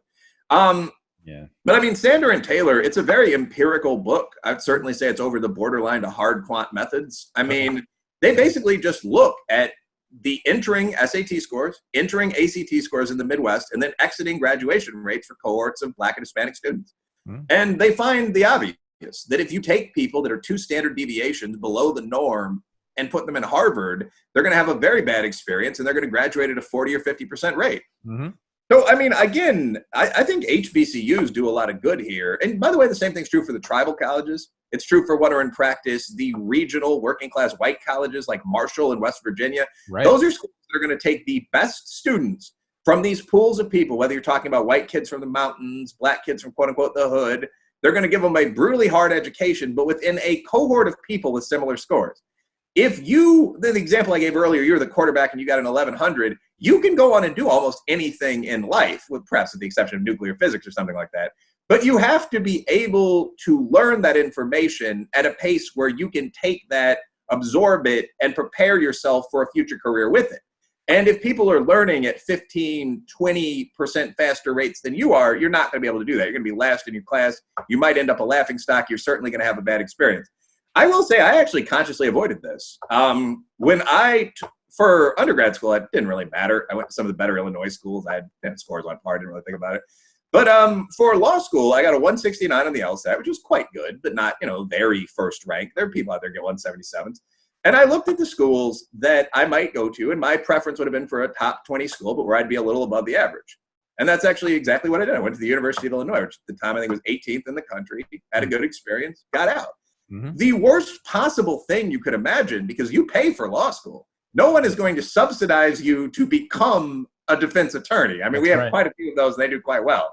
The worst possible thing for me would have been to get out $190,000 in debt and immediately fail the bar. Can't even imagine it. I mean, and then you would, because there's no backup for that degree unless you want to be a paralegal and admit failure for several years. So, I mean, you would have then been working in a local business, owing $200,000, prepping for the bar in a year by yourself. I mean, that's the situation that's not too conducive to success. So the more we can help kids avoid that, the better, if that even needs to be said. Right. All right. Let's talk about current events, because I'm sure you have a lot to say. So about the last 2.5 weeks, what's your general take on the last 2.5 weeks? My general take on the last 2.5 weeks is that George Floyd's death was an absolute tragedy. The officers involved, I'd say all 4 of them. I have some basic training in how to fight. I'm, in fact, a weapons instructor for the National Rifle Association, pistol instructor specifically. All 4 of them should face charges. You do want those to be charges they could actually get convicted on. You're not going to prove murder 1. But bad cops, it's good they're fired. They should face charges. They'll probably be convicted. Tragedy, that's point 1. Point 2 is that the social upheaval that we've seen in society has nothing to do with George Floyd. To the extent you're worried about George Floyd, it all kind of dishonors his memory. Now that his fiance has come out and said, look, none of this, the family doesn't want this. Across blacks, whites, whatever, in our large integrated family, we totally oppose this. Once you got to that point, what you're now seeing is yet another attempt at the Great Awakening that is absolutely unlinked to George Floyd. So I oppose virtually all of that. I think that the idea of defunding the police is insane. Many black communities, and as a Kentuckian, I'll keep adding poor white ones, would look like Dodge City if you did that.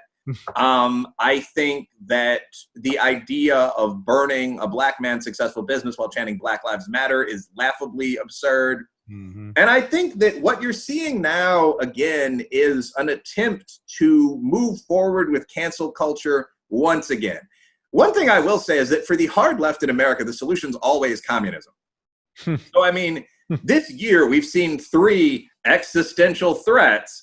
And I don't mean to mock these, because the first and second did kill a fair number of people. But I mean, we've seen the worry about global warming and its effects on the developing world with Greta Thunberg speaking at the UN. And the solution wasn't, let's try to build seawalls, which is something we've literally known how to do since Rome. It was, well, let's adopt the Green New Deal and kill the great American dairy herd and do all these other things. And when I read that, I thought immediately, as a policy wonk by job, these are not serious people. I'm going to keep recycling my trash, but this is garbage. But that was the first attempt at backdooring in communism. Like, student loan forgiveness is in the Green New Deal. Yeah. Like, bruh, if Africa's on fire, we need to send our best young people there to put out the fires alongside their best young people. We don't need to forgive loan debt for people that got an unrelated degree in engineering. It has nothing to do with the issue. The second issue was COVID-19. Yeah. And as I said, I'm not going to discuss that at length here. But I mean, I am familiar enough with the major studies to be one of the contributors to a paper on COVID-19. Yeah. And COVID-19, obviously a real threat. But as the panic about it progressed, information that was very relevant, like the CDC now estimates an IFR for the disease of 0.26%. We now know from the work of FreeOp and other center-right think tanks that 45% of those who died came out of the nursing home sector.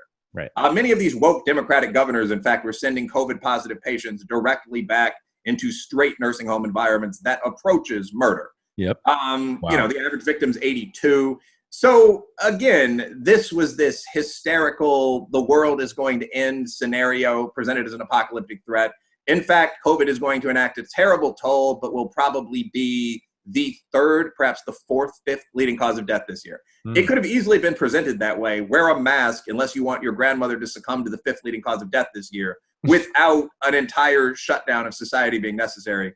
And the idea of an apocalyptic race war is sort of the latest one of these narratives that's thinly supported by fact. I've given the numbers on police killings. I've given the numbers on interracial crime.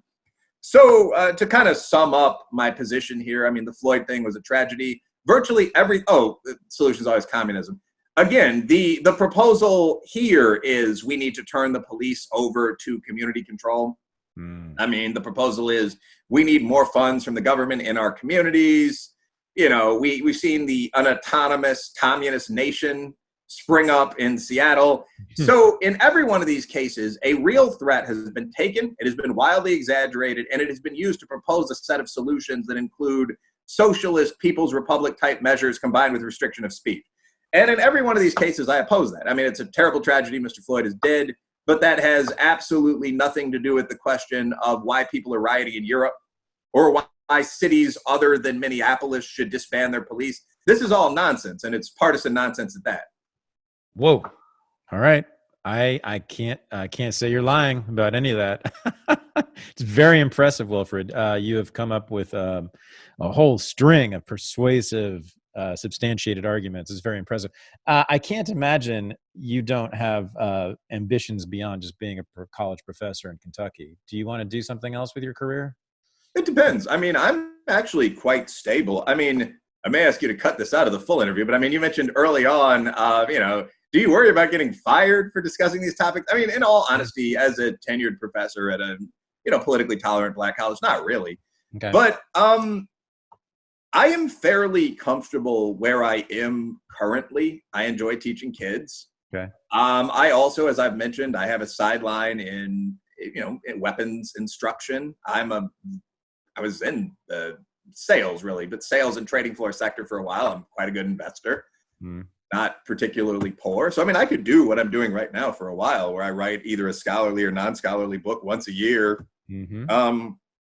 During the start of this crisis, both of my books were the Amazon leader in their category for a week or two. Wow. So, I mean, thousands sold. So I'm not in an unstable position.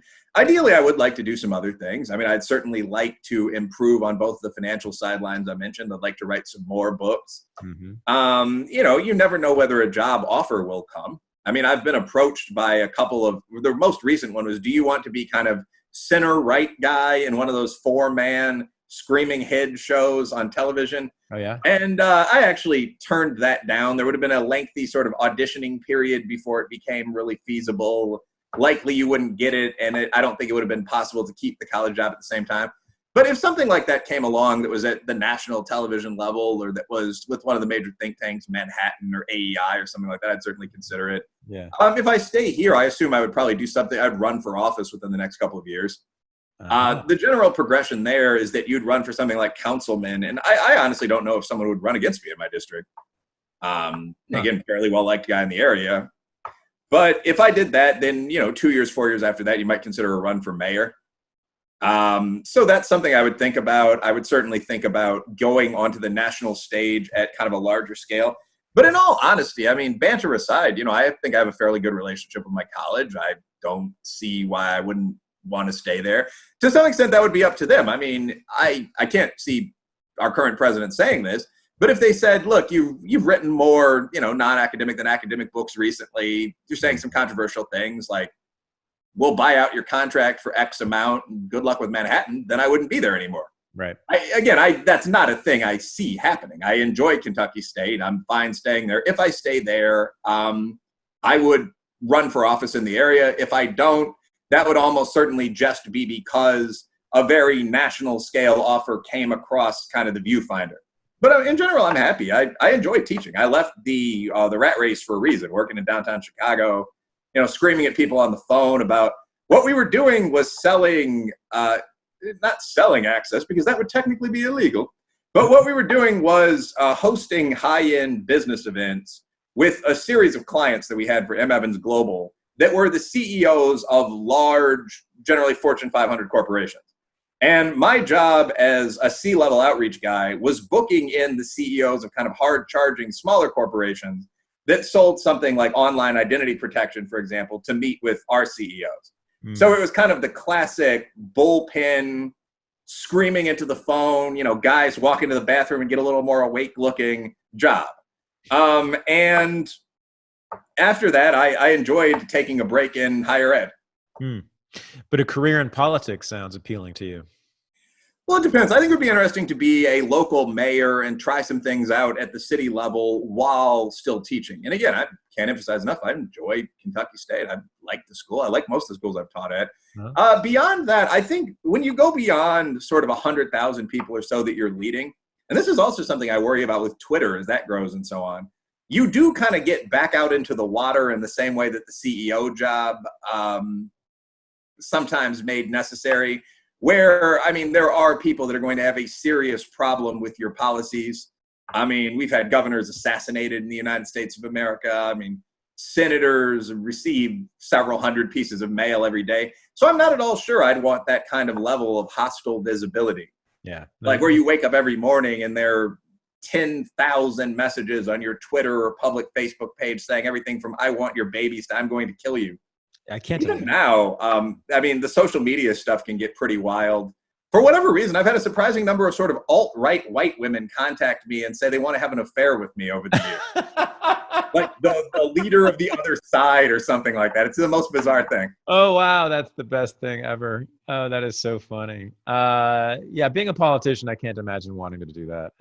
Holding office, being hated by at least half your constituency, no matter what you do. I don't know, man. Don't do that. Be an independent intellectual. But speaking of being independent, you're going to be classified. I'm sure you already have been. Both of your books are published by Regnery, which is a very famous conservative press. You're going to be classified, and I'm sure you already have been, as a Black conservative, right? What do you say to that? Are you? Well, first of all, you can classify anything in two words. So, like, I'm Black, and right. I'm over the 50% mark in terms of right. If you look at the tests of right versus left wing, I'm at like 53%. Yeah. So yes, I would be a Black conservative in the same way that like Michael Jordan would be. But I don't really see that as a very relevant description. I think that Larry Elder, for example, is writing a book called Uncle Tom, making fun of the stereotype of Black conservatives as kind of the happy slave from Django Unchained. Mm-hmm. And I have virtually none of those attitudes. Like most people from the sales and trading sector, I actually tested as pretty close to being a sociopath until quite recently. I've mellowed with age. But like some of those questions, like, would you consider killing another adult fighting man in a duel for $50 million? Like, my reaction was always, consider. Challenge him quite properly and so on. And, it happens.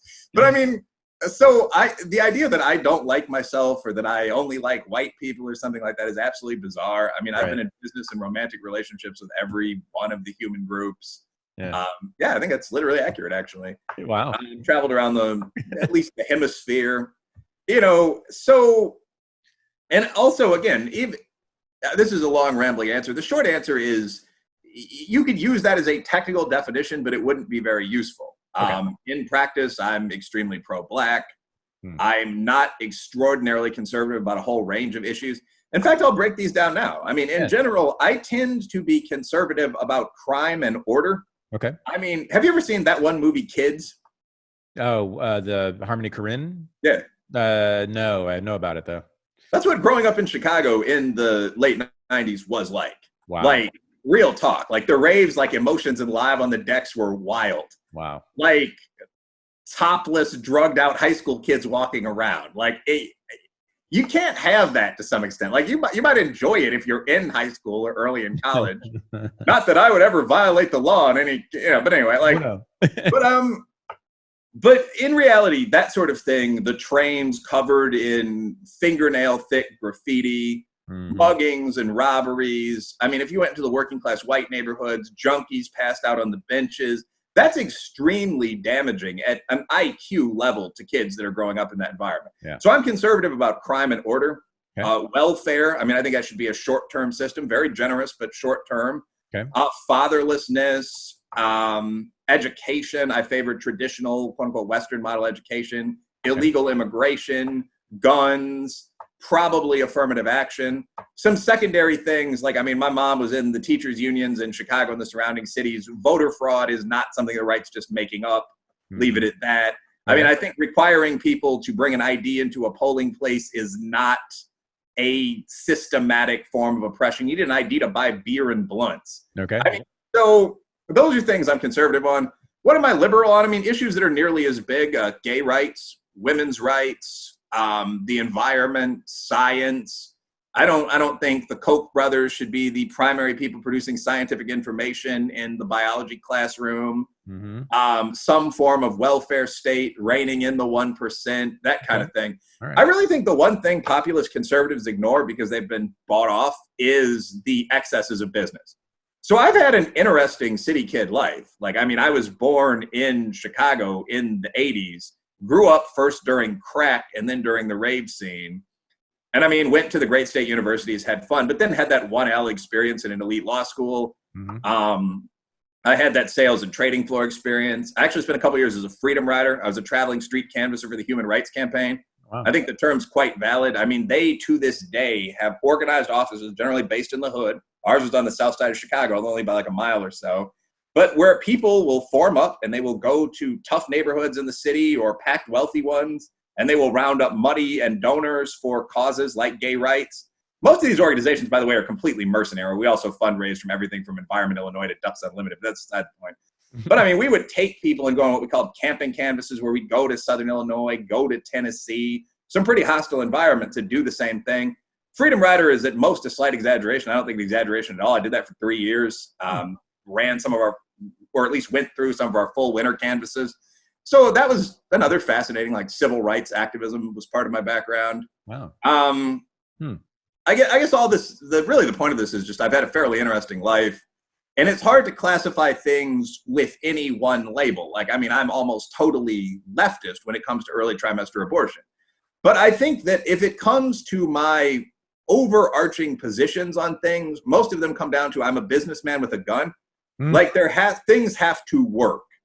When you walk into a train station, you can't see people peeing on the floor and having sex in the corners and painting graffiti and jumping over the turnstile so the trains don't have enough money to run. And that's what I saw in Chicago for about 5 or 6 years. Right. So, I mean, that you can't do. And whenever you move toward a far left position on public safety issues, that's what you get. Like Seattle, which is a great city. I mean, the nation's port. You know, right now they have a 6-block anarchic independent commune controlled by a local rapper named Raz Simone, who's the guy who wrote Steady Mobbin' on SoundCloud. Yep. I mean, that's what you get if you give away the authority of the state.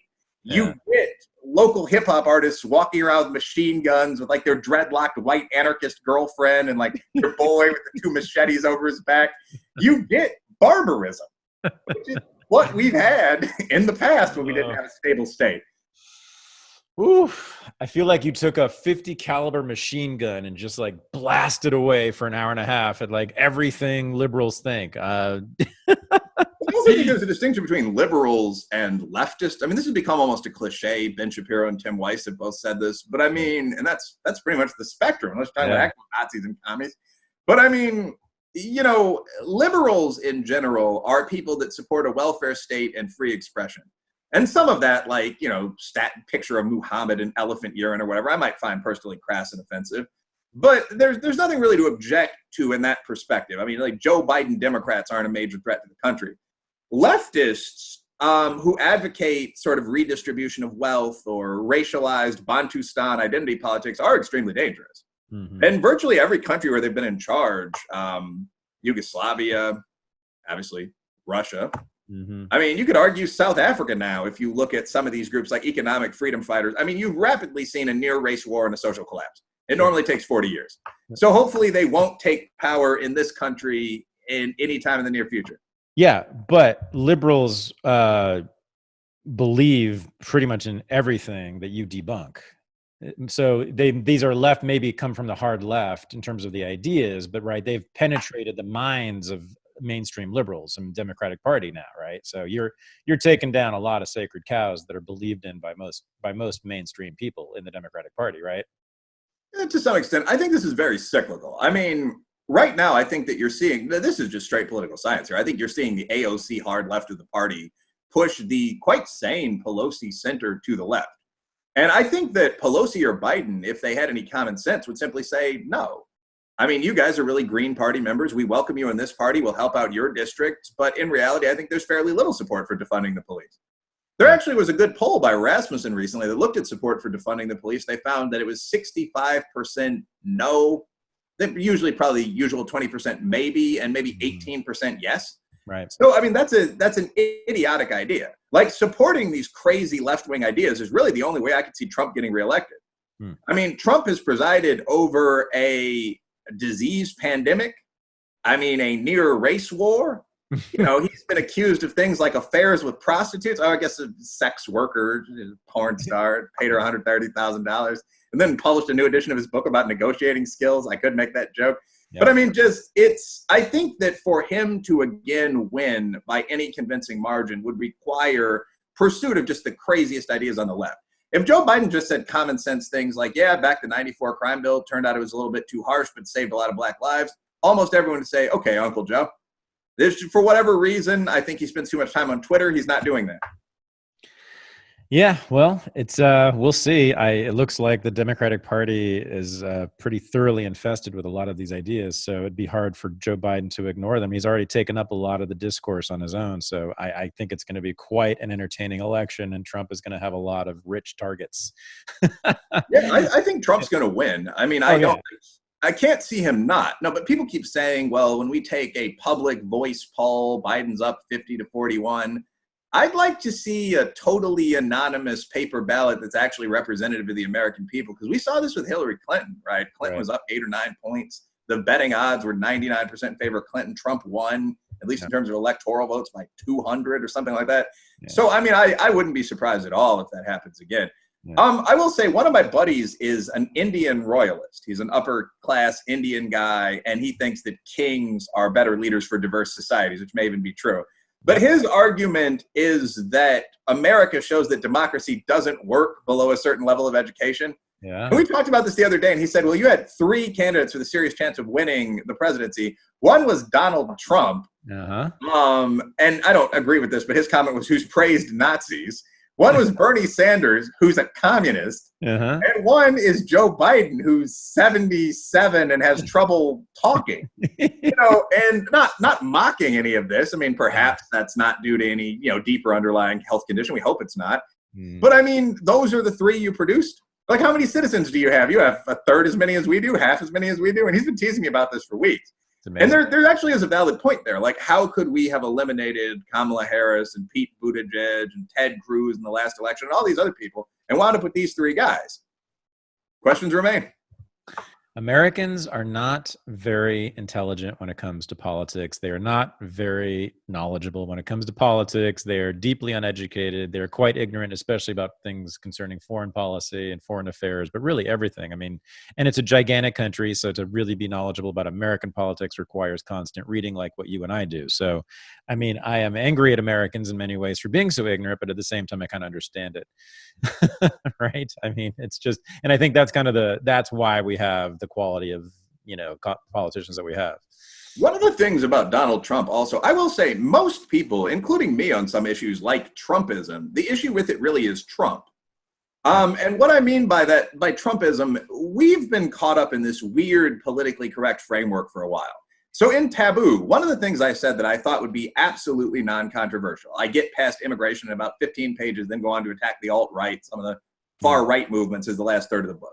But my immigration policy is simply that we let in only, sane, non-criminal, mostly healthy. I mean, obviously you don't want to set a hard bar for able-bodied, but mostly healthy, no diddly plagues, people that can pass some kind of IQ test or get a job. And that became the most controversial thing I said. People started saying things like, would you object to mentally ill immigrants with AIDS? And I'm a reasonably polite guy. At first, I didn't even know how to react to this other than saying, well, yeah, usually. But we've moved so far away from the commonsensical that this sort of thing keeps coming up. Like on one show, I was asked, would you reject all blind Somalis with criminal records? I believe is the exact question. And, you know, I don't know if I answered it there or here, but just like Donald Trump coming forward and saying, look, let's have a basic merit-based immigration policy. Let's admit that illegal immigrants commit a fairly high rate of crime, which is not disputed. Why not build a wall on the border like Mexico did? If you've ever been to Mexico's southern border, it's impressive. Yeah. All of those things are things that the huge majority of Americans support.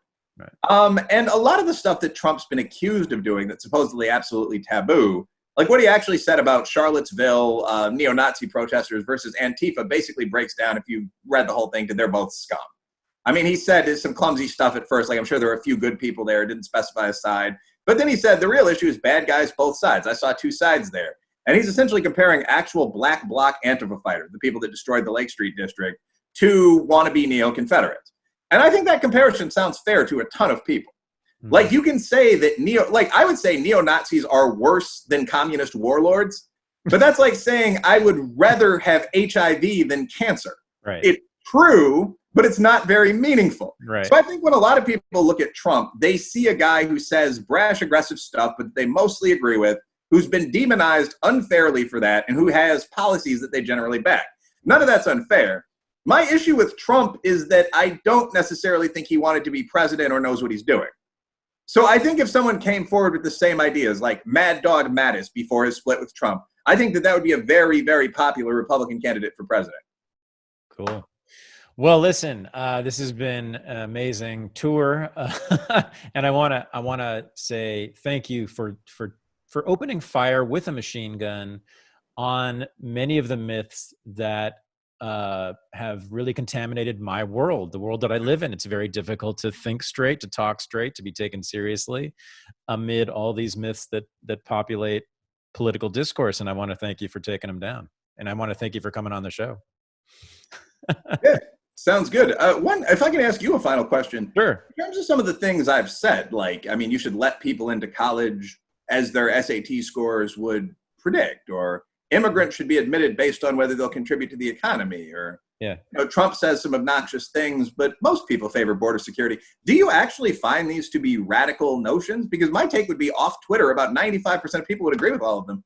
Okay, so I'm actually an open borders guy. So, but I don't think what you're saying is illogical, irrational, racist, evil. I think it's the logic of the nation state. Of course, there is no nation state without a border and a border policy. I'm not a fan of the nation state, but I'm kind of a crazy guy. So I take the argument seriously. And the thing is, people who are on my side on that need to take your arguments very seriously, and very few people do. And that's kind of the problem. I mean, there's some of my positions that are either radical left or radical libertarian, however you want to slice it, but that do bump up against some of yours, which I would characterize as more conservative or maybe more right wing.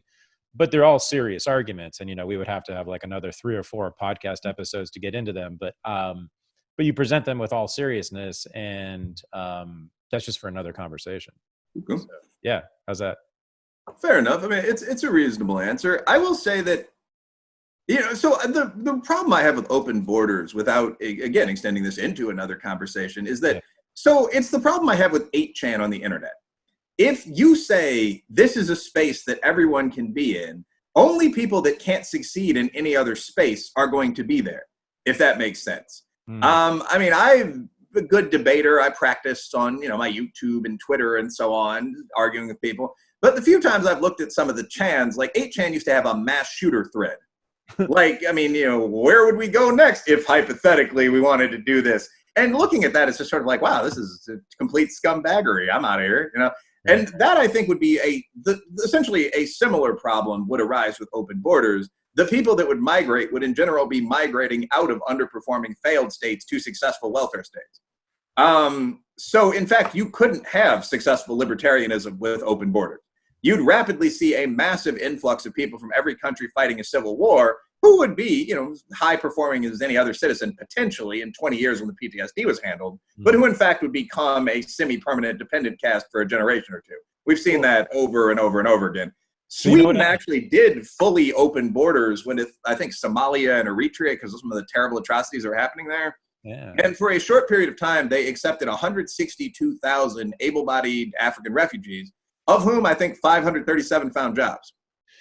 So now what I want to do is I want to have a panel discussion either on Unregistered or at Renegade University with you and some open borders advocates and maybe some people sort of in between. Would you be into that? I'd be willing to do that. Yeah, because you're loaded for bear with that one. It sounds like you're ready to go, and I want to have the best arguments against me on here. I don't want anything less than the best. Yeah. So it sounds like it. Yeah, let's do that sometime. Sure. Yeah, I'm always willing to do that. I mean, like I've done a bunch of Fox lately, but I'm willing to go on MSNBC, pretty much any channel, and talk. Yeah, I want to have you debate on. I want to have two. I think I want to have two debates with you if possible. And you can bring allies too if you want, but I don't think you need them. But I want to have one on open borders, and I want to have one on defunding the police, abolishing the police, because I also have friends and I have some sympathies with that position as well. But I definitely want to hear the counter arguments, and I know you got them. So let's do that sometime. Sure, let's set it up. Just email me. I'd be glad to do that. And Awesome. Again, I don't object to talking to the left, the right, whatever. I know. I can tell. This is why you seem perfect for this. So anyway, we're good. Thank you so much for this.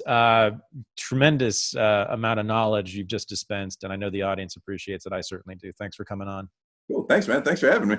Yeah, and we will be talking soon. Sounds good. All right, Wilfred.